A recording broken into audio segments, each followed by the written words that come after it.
Hello friends, அஸ்ஸலாமு அலைக்கும். Welcomes to my channel. இன்றைக்கி சூப்பரான மஷ்ரூம் கிரேவி டின்னருக்கு எப்படி செய்யலாம் பார்த்துடலாமா? வாங்க பார்க்கலாம். அதுக்கு ஒரு சட்டியில் எண்ணெய் ஊற்றிட்டு அதில் பட்டை, ஏலக்காய், சீரகம் போட்டு வதக்கிட்டு அதில் வெங்காயம், உப்பு, ஜிஞ்சர் கார்லிக் பேஸ்ட் போட்டு நல்லா வதக்கி எடுத்துக்கோங்க. அது கூட மஞ்சத்தூள், மிளகாய்த்தூள், மல்லித்தூள், சீரகத்தூள், அதோட கரம் மசாலா சேர்த்து நல்லா வதக்கி எடுத்துக்கோங்க. கொஞ்சமாக பெப்பர் தூளும் சேர்த்துக்கலாம். அது கூட வேப்பிலை சேர்த்துட்டு அப்புறம் தக்காளி சேர்த்துட்டு நல்லா வதக்கி எடுத்துக்கோங்க. இது கொஞ்சம் நம்ம மூடி வச்சிடணும், ஏன்னா அது தண்ணி விடும் நமக்கு. இப்போ பார்த்திங்கன்னா எண்ணெய் பிரிஞ்சு வந்திருக்கு பார்த்தீங்களா? இதை வதக்கி விட்டுட்டு இப்போ நம்ம கட் பண்ணி வச்சுருக்க மஷ்ரூமை சேர்த்து நல்லா வதக்கி எடுத்துக்கோங்க. இதுலேருந்தே நல்லா தண்ணி வரும். இது மூடி வச்சுட்டு நல்லா வதக்கி விட்டுட்டு இதில் நமக்கு தேவையான தண்ணி ஊற்றணும், ஏன்னா மஷ்ரூம் கிரேவி ஆகிறதுக்கு.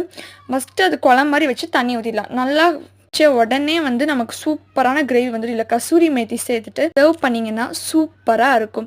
நீங்களும் ட்ரை பண்ணி பாருங்கள். இந்த மாதிரி சப்பாத்தி, தோசை